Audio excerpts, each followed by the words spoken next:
All right, with that, we're going to go ahead and get started. Welcome to another Mass Medic webinar. My name is Nicole Owens. I'm the Director of Marketing Communications for the organization. If you're not familiar with us, we are a trade association for medical device companies working to bolster the industry primarily in New England through events and connection, advocacy, and awareness.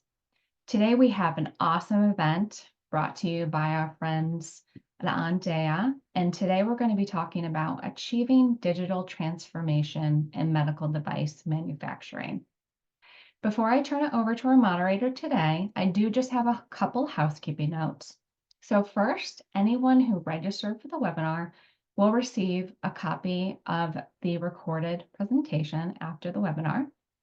We're also taking questions today, so at any time, please feel free to feed in your questions in the Q&A function at the bottom of the screen, and we will do our best to answer those questions. And if time does not allow, we will follow up with you after the fact. The slides from today will also be shared in a follow-up email that you will get after the webinar. All right, without further ado, I am pleased to turn it over to our moderator today, Jim Delnick is the Director of North American Sales for Andea, and he's going to be leading today's conversation. Jim. Thank you. Good morning, good afternoon. Welcome to today's webinar where we will discuss digital transformation in medical device manufacturing. As Nicole said, I'm Jim Delnick from Andea, and I'll be your host. I'm fortunate to be joined by Nathaniel and Gail from Straumann and Caroline from Dassault Systems. And this team, representing industry, software, and implementation services, has decades of MES experience. So let's get started with some brief introductions of the team, and then we'll get into the content of the webinar. So Nathaniel, if we could start with you, if you could share your background experience with the team, please. Yes, thank you, Jim. Hello, my name is Nathanael. I'm working at Straumann headquarters in Basel, Switzerland, for the data and tech department as an MES solution architect. I started my career as an IT technician in a startup focused on digital communication and new technology.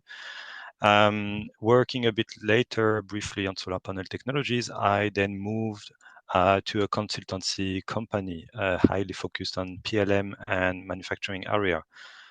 There I had different projects on MES and LES system to modernize shop floor and supply chain. Over the years, I worked mainly on very different industries like automotive, cosmetics, chemical, and medical. And then I joined Straumann 9 years ago when they were implementing their MES solution. Perfect. Thank you for that. Gail, can you provide us with a quick overview of your background as well? Yes, thank you, Jim. So my name is Gail Mizrae. So I began at Straumann around 15 years ago as an IT supporter. And I'm working in Villeray facility. So it's the biggest manufacturing plant for Straumann products. I was then asked to join the MES project team to be the link between the business in the manufacturing plant and the project team, with the aim of translating the needs of each other to facilitate the communication. During the project, I was also responsible of the master data and the electronic formulas. And after the project, I became the administrator and the BPO of the system. Perfect. Thank you. And Caroline? Yes, good morning, good afternoon, everyone. My name is Caroline Irungu. I'm a managing partner and I lead global strategy here at Dassault Systems. I started my career 20 years ago in this industry as an R&D engineer, building medical device products, and have had the pleasure and the opportunity to work for some of the largest medical device companies globally in various roles. As I mentioned, I started at R&D and I've had the pleasure of leading product development and product management. And now I'm very excited to be working at Dassault Systems and really helping our customers think about digital transformation across the value chain. It's a pleasure to be here. Thank you. Thank you, Caroline. And I'm Jim Delnick, again with Andea. I've spent my entire career in manufacturing, starting in in industry, and then consulting, and then in sales and assisting customers select and implement enterprise manufacturing solutions. So I said before, a lot of experience on this panel, and our goal for today is really to share a collective industry, software, solutions, and implementation experience with you by addressing really 3 topics. So the first topic is, what are the key business drivers for MES specific to the medtech industry? And then second topic, why did Straumann select Delmia Priso MES? And what were the critical requirements to consider in selecting an MES software and an implementation partner? And then we'll conclude with what are the key implementation best practices and lessons learned during an MES implementation. And then, time permitting, we'll answer as many questions as we can. So let's get started with the first topic. And Caroline, if you could share with the team, what are the key challenges and business drivers that you're seeing across the med tech or med device industry in your travels? Well, thanks for the question, Jim. And I think the mission to bring meaningful innovations to market and improve patient lives carries a really strong requirement and is held to the highest quality. I think there are a number of drivers. I think number one, I would love to mention medical device regulations across the globe are ever evolving. And they require this strict adherence and compliance to these regulations, both from a quality perspective and from a patient safety perspective. And I think as medtech companies think about globalization, bringing products to various markets across many different countries and regions, there's no way you can ignore that evolving regulatory landscape and the need to have a very compliant structure around it. That's critical. I think that's one of the biggest drivers. I would say this is paired with the need for speed and efficiency. So as the world of how we bring products to market evolves, the speed and efficiency at which we do that becomes even more critical in a world that we're required to do a little bit more with less, for sure. I've been part of a number of product containment activities or recalls in industry where the FDA really and regulatory bodies give us a very limited amount of time to respond. And I can remember back in my product management days, trying to trace lot numbers and identify lot numbers that have been shipped out to warehouses across the globe or to customers, and scouring through papers and boxes in a plant to quarantine or to attempt to quarantine papers. So this world in which we need to move from a paper-based process and mapping to DHRs to go into electronic DHRs and electronic and digital processes. I think that's a huge driver in this industry. And I think the third one is the requirement for product and process traceability, and tying this digital thread across how the product progresses from its origins, product development, even back to how we gather those raw materials, to development, and all the way to external eventual use with a customer. I think manual methods of trying to go through that process have definitely showed not to work. They're loaded with potential for error, including identifying which products are still in the warehouse, as I mentioned before, identifying WIP or work in progress, identifying products that have been shipped to customers. I think overall, I'll wrap up with this one point. I think across various manufacturing business needs in medtech, this is an area where I think medtech can learn potentially from even other industries, where whether it's process manufacturing, hybrid manufacturing, batch, build to order manufacturing, or repetitive manufacturing. I think there's a lot other industries have done that have proven to be successful that can be applied into the medtech industry. Okay, thank you for that. So that's the industry perspective. We'd now like to switch to Straumann. And Gail, if you could provide us with a little background about Straumann. What was the environment prior to starting your digital transformation journey and implementation of Delmia Prizo. And so what did that look like, and how did you start to move forward with this initiative? Yeah, okay. So first, Straumann Group is a global leader in replacement and restorative dentistry and biomaterials. So we are pioneer of dental implants. Straumann Group dental solutions are available in more than 100 countries. As said, headquarters is based in Basel, Switzerland. It was founded as a family-owned research institute in 1954, and it now employs over 9,000 employees worldwide. And Villeray plant is about 1,200 employees working in 3 shifts, 7 days a week. Before MES, everything was paper-based. DHR were paper-based, and everything was maintained on paper. And depending on the NBR, so the class of our products, each THR had to be preserved for a period up to 40 years. So therefore, it was mainly due to space constraints that we began an evaluation for the implementation of MES. And then we started the project with Dassault system with conceptual detailed design workshops. Then before MES, there were numerous manual entries on paper required, and it required also to have a dedicated department to review each DHR individually to ensure there were no missing signatures, erasures, or mistakes. And this manual process significantly increased the risk of errors. So having an electronic DHR now with MES with automated checks has significantly reduced these controls, and consequently the time required for DHR validation verification. Okay, thank you for that. So, Nathaniel, how did Straumann ultimately select Dassault Systems as the software provider and Andea as the systems integrator, and what criteria did you use to evaluate your options? Yeah, thank you, Jim.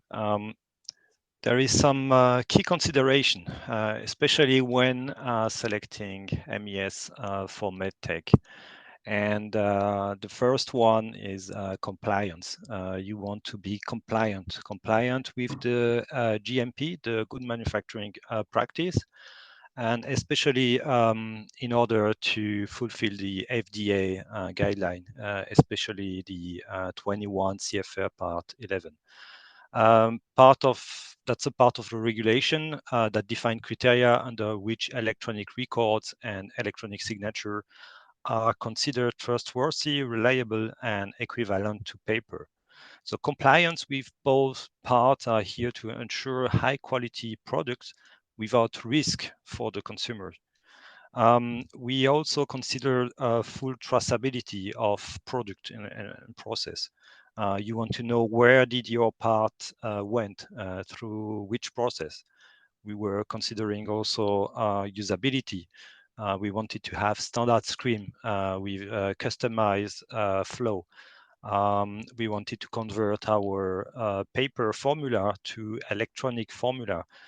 And we wanted a simple work environment for the people, for the operator, that people does not feel lost, that is easier for people also to manage their flow. We wanted to guide people, so you need to add a context to that.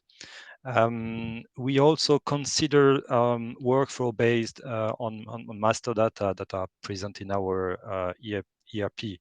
So that means synchronization with the ERP system. That means you need an interface. You need an interface to ERP, interface for the identity management system, because we want to collect digital signature, and we wanted to have interface to PLM document also. So wide possibility of interfacing multiple system, interfacing with multiple technology, and that's an important aspect to consider, because when you look at the ISA 95 pyramid, your MES system is in the middle.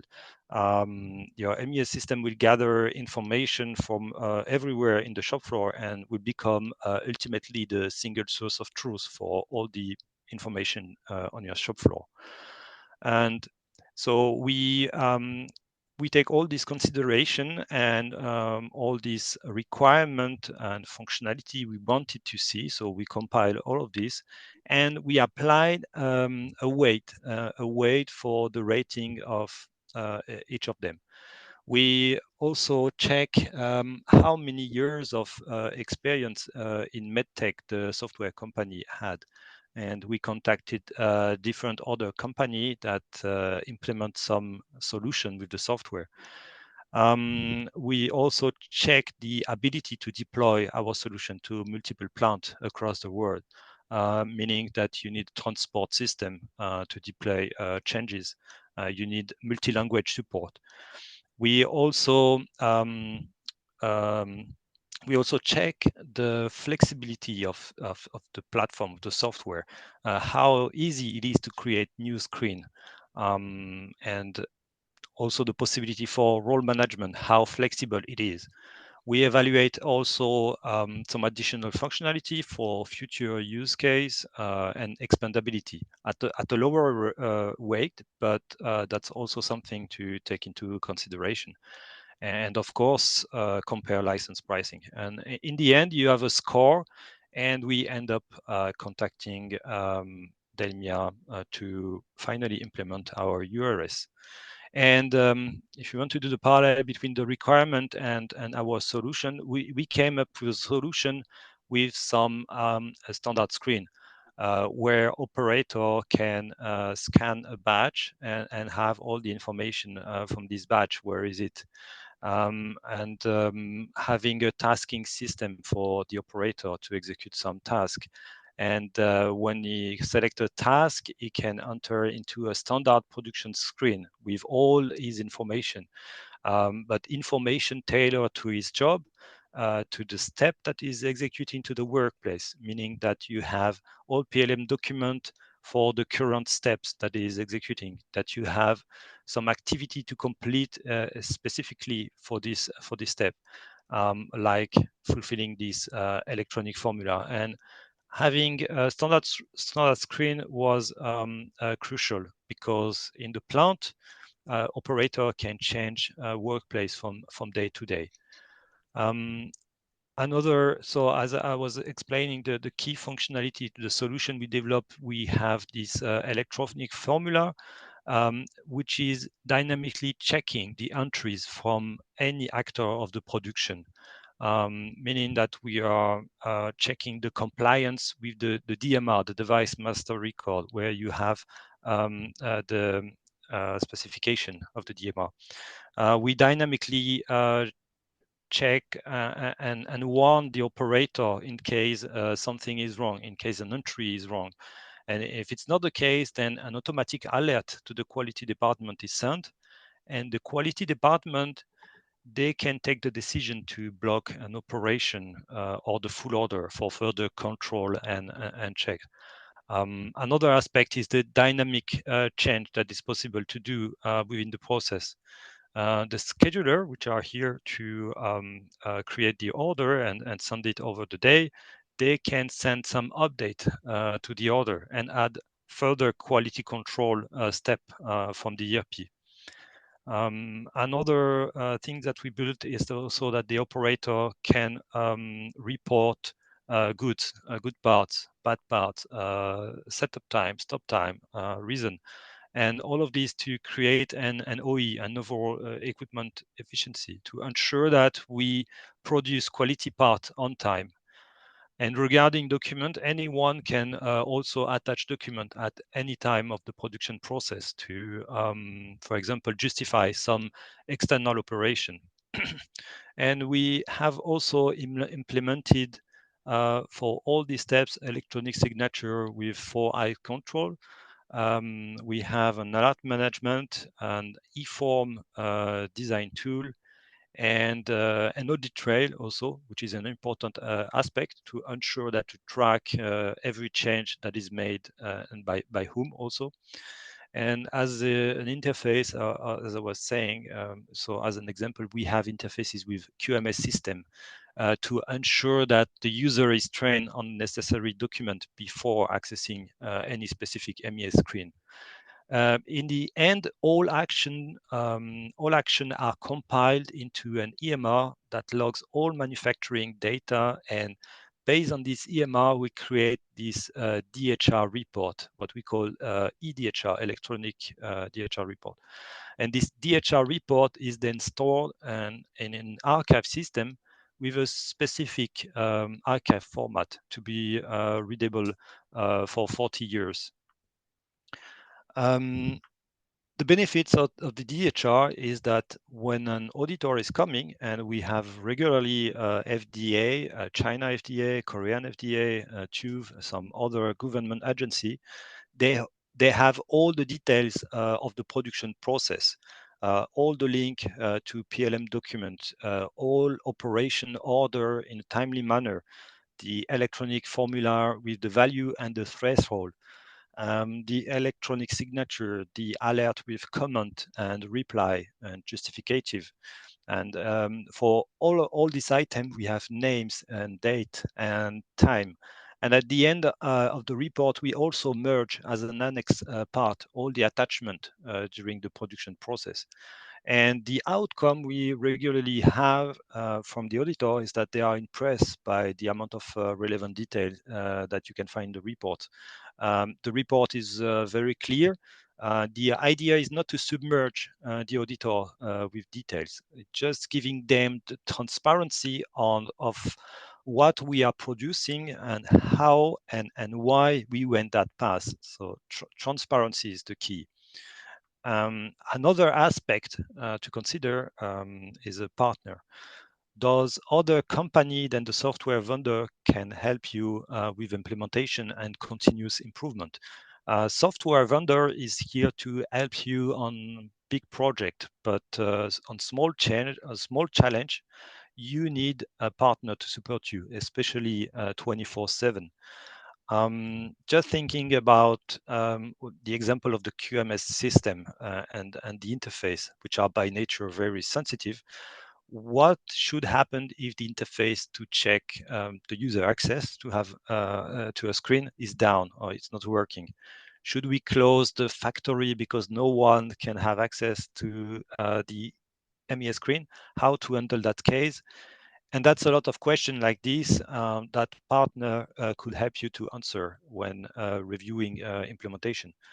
And when you choose a partner, that's important that you go with the right expert that can support your solution and the evolution of your solution.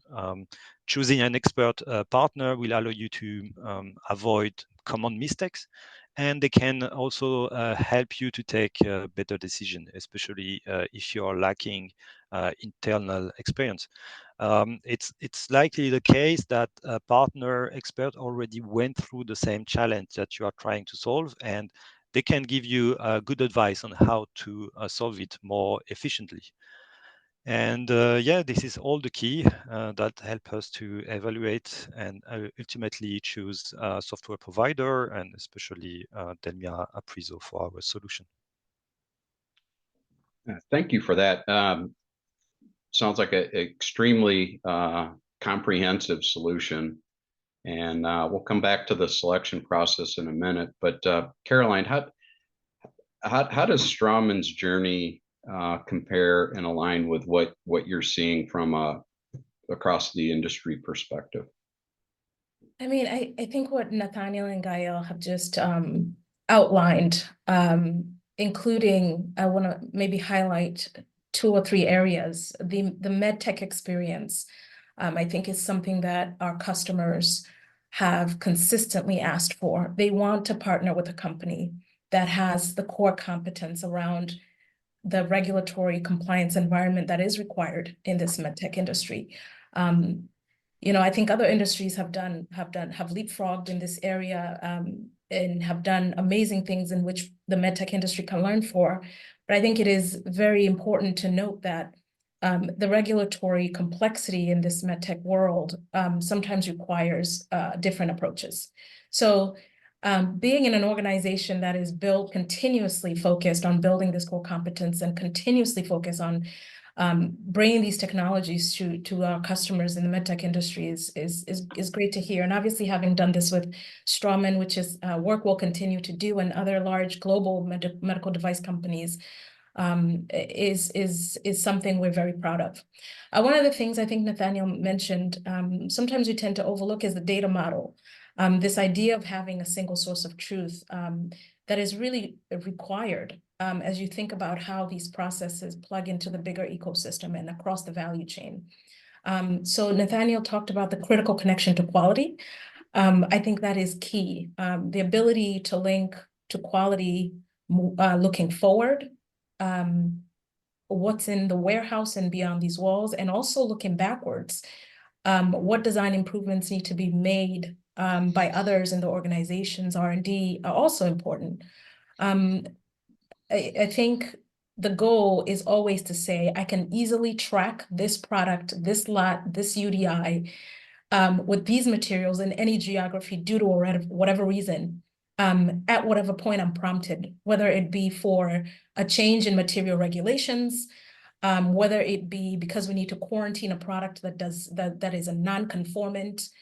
That is the critical link to quality. I think I want to highlight and double down on and say it's a key driver. The other piece is the critical connection to what we've been talking about here, which is manufacturing, of course.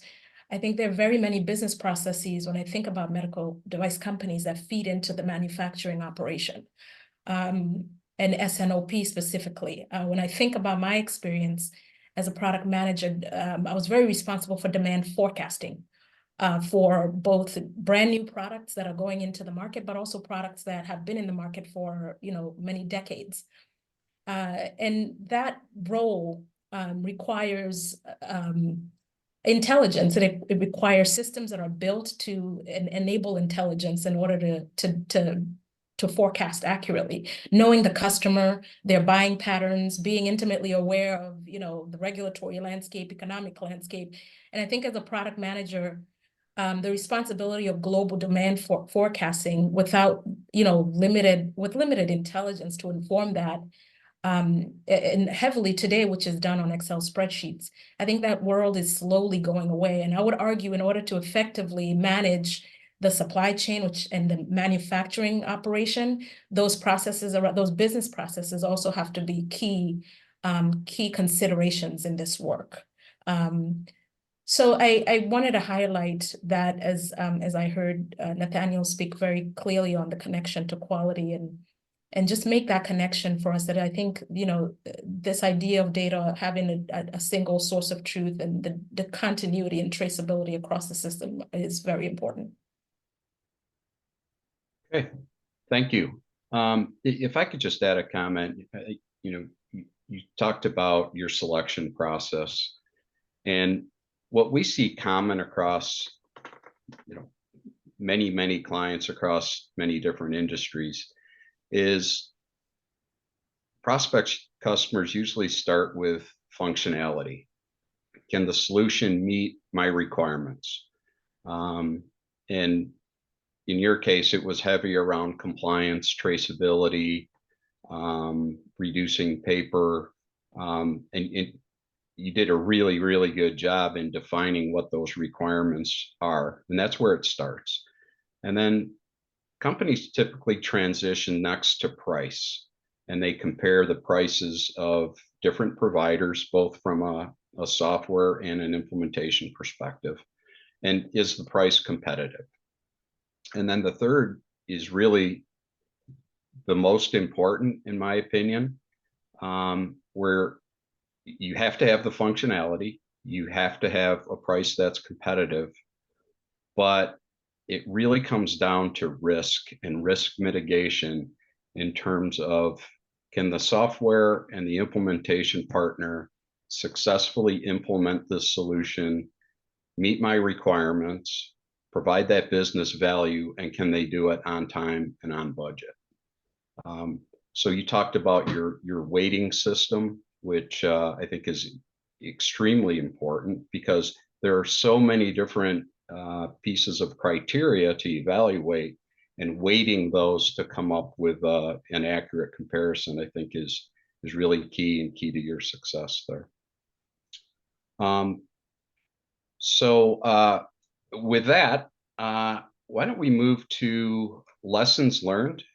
And Gail, if you could walk us through some of the key lessons learned as you look back on this digital transformation journey that you've been on for a while. Yes, so first important topic for us was to create a project team with the members of each department involved. So in our case, we took people from supply chain, purchasing, IT, production, quality, documentation, master data specialists, CSV specialists, and it's the key to build the specifications in collaboration between all these teams. And in no case, only IT is responsible writing specification for of a software. So if everybody is involved, the requirements are correctly specified, and it's important that everybody understands the job of each other. Of course, implementing such a system represents a huge change for users who absolutely must be supported and properly trained. So don't underestimate the importance of trainings. And during the system design phase, it's important to verify that each point of the user requirements are covered. This will also facilitate the user adoption later. In our case, we took also the former SAP transactions that we used to have and redesigned them in MES in order to minimize the impact on the users. And ultimately, finding the right partner for both project support and further development is crucial. And therefore, Straumann has chosen Andrea to take over these functions. Then, having someone internally who knows the system is a key. And I think, as a lessons learned, Nathanael was not part of the group during the design phase, and I think it would have been really a huge advantage to have him on board from the beginning. And then also the importance of formal and informal tests is really important. It also allows the people to learn about the system and how to use it, but also to discover some missing details or problems in the system. To improve also the system adoption, we first identified all the roles that will be used by the users in the system. Then we created from these roles some system instructions to describe all the screens and functionalities and trained the users on them. These training sessions lasted between half a day and a full day, depending the roles, and we divided into several parts to not completely stop the production. And so we set up some training rooms with computers that everybody can handle the system with practical exercises related to the work procedures. And also during the conceptualization phase, we also used the test system in order to be able to follow some test manufacturing orders, to test all the possible flows, and to ensure that each operators could work correctly and that the situation corresponded well to the needs. Okay, thank you for that. Caroline, you've been involved in multiple digital transformation MES implementations. What lessons learned can you share across your global experience? I think there's potentially one I'd love to share, and it's one that we continue to hear a lot from customers, is how can we take an appraisal solution and extend it to multiple different manufacturing needs across the globe. I think the product evolution, the innovation is evolving in medtech, and I think there are companies that are thinking about not just highly complex and doing not just highly complex manufacturing, but they have a need on the other side of that, which is very low complexity, almost just replacement type of manufacturing. And can a solution such an appraisal, be extended to such sites? And the answer is yes. That's the good news. The great part about this MES system is the ability to extend it across manufacturing sites that have different needs. So that's one of the areas we're working today on. There are a lot of customers asking for an appraisal light solution and a lighter version of MES for sites that, again, are just taking products and replacing a small part and sending them back out to the market. How can we apply MES systems to such cases? I think that's one of the areas that I certainly wanted to share with this group. Okay, thank you. And Jim, can I add also something on the lessons learned? Absolutely. Yeah, I think that was also Gail was highlighting it. It was that this is, you have to consider this project as an operation project, and it's not an IT project with IT standardization, and the operation business should be at the center of the needs. And I do see also as a lessons learned that the test and the validation is a very big part of all this project. And even with with all the care that we done, and there's always some adjustment to do, and the devil is in the details. We phase our go live by project family, and I think that was a clever idea to agree to phase it like this, because it gives us some kind of temporization, some time to breathe and digest, and be able to adjust the solution for the next phase. I think this was all from my side. So what I've seen across many different industries with MES implementations, they're very transformational in that they touch many different stakeholders. And each stakeholder has key functionality that they want to see, and it's very important to them. And establishing a roadmap of what will be delivered when, and communicating that throughout the organization is really critical, because it keeps the team engaged, where they understand that this project is going on. I may not get the key things I'm looking for in this first phase, but I will get them in the second phase and the third phase. And successful implementations have one very common theme, and it's really communicating and over communicating, really from the top to the bottom of the organization.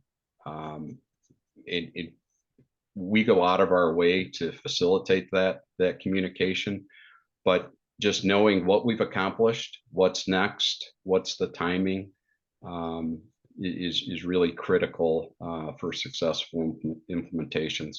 And these often are global implementations, so having all of those key stakeholders engaged and informed is critical. So with that,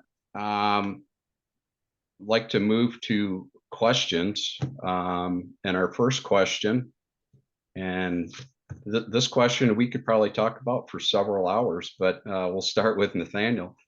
From the audience, how do you suggest getting started with a digital transformation MES implementation or selection implementation in a global organization? Yeah, that's a interesting question. For such large project, I think, and especially such a large project which has a large impact, you have to start small. You have to start simple, with simple requirement and simple solution, and phase the project for long term. you have to be prepared to rework the solution, improve complexity on the long term, and everything on the long term. But you have also to think about that the solution, you cannot tailor everything to your need. You know, in Aprizo, this is easy. You can easily customize the solution to your needs, but this has a cost, you know, and I would advise to stay maximum in the standard of the product, because there's you know, there's always a debate between a standard versus custom, but you have to find the right balance.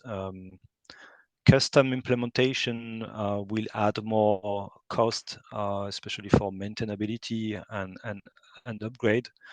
And you have to keep in mind that in the end of the day, for any change or upgrade, you have to retest, revalidate the solution, and this is a very time-consuming part.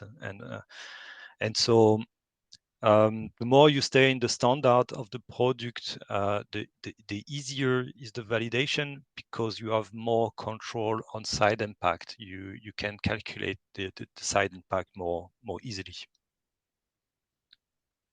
Okay, thank you. Gail, Caroline, anything to add to that in terms of getting started? Nothing for me. I think Nathaniel covered it really well. Gael? Yeah, same for me. Okay.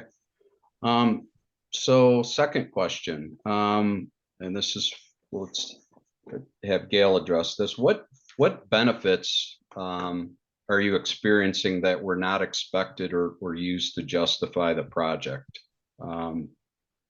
So I would summarize that as what pleasant surprises did you experience as a result of the implementation?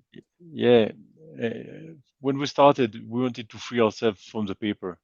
And even if it was not the initial goal, the auditors really became big fans of our solution. When they now arrive on site, because we have a lot of audits, when they arrive on site, we quickly present them the solution and our DHI and its structure are represented.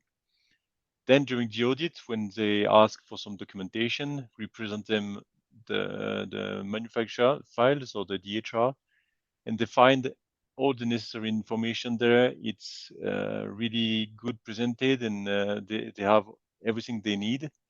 And now they have great confidence into what we show them.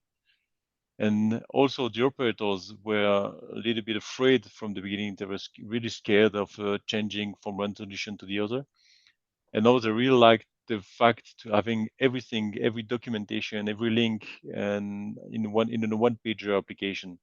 And it's really good for them.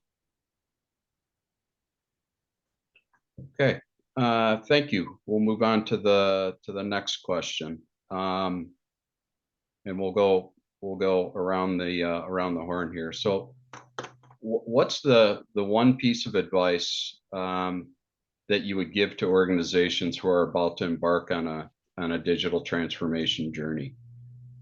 So, Nathaniel, let's start with you, and then we'll go to Gail and Caroline. Yeah.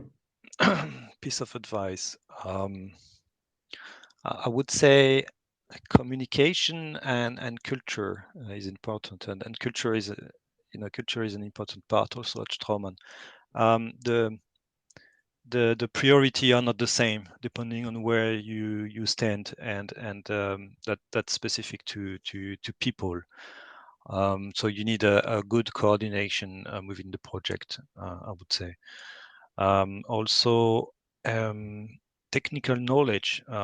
The platform is using many IT components, and you need to understand the orchestration of this component to be able to spot some issue. And when an issue comes, you need to ensure that you spot the very specific conditions in which this issue happen. And Another point would be for your partner, that the handover training to your partner is very important. You have to explain, so that's related to technical knowledge. You have to explain them why you went that path. Why did you choose that thing? And explain the workaround, and that they can support you, and that they can also help you to work on some evolution of the solution. And then, of course, there is also an hypercare phase. So after the many go live phase that we have, we were always observing an hypercare transition for some weeks, just to be able, in case that we have some issues, some very big issues, that we can transport in emergency some correction. And you have, as a general advice, you have to expect a lot of disruption, as you say, Jim.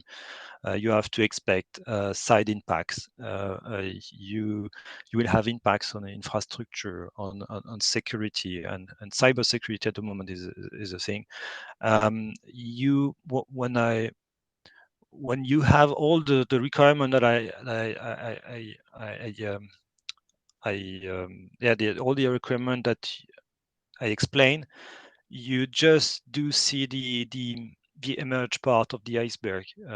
It will create some impact on the organization at different level, and you must be prepared for that change. You must prepare the people around that change. You must onboard people with the change, and by the way, people is an important factor of the GMP, of the good manufacturing practice.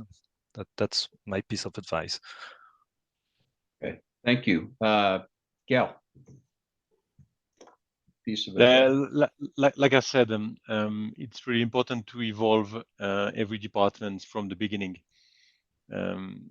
Also, if you don't do the tests in the shop floor with the key users, or even sometimes with the operators, then you will for sure forget some details. And also it allows them to learn a little bit the system and be confident. Also, moving from the paper to MES is a major transition that must be supported by the entire management as well. It's not possible to get the users on board if the management does not believe in it. And also, what we did during the go lives, we used to have a few team members of the project team in the shop floor to reassure the users. And I think also the users really liked that. Okay. Caroline, what's the advice you would give people about ready to start this journey? I think what I have heard from both Gael and Nathaniel is how much of a change this is for organizations. And there is no doubt that there is a huge change management activity that has to run in parallel to this work.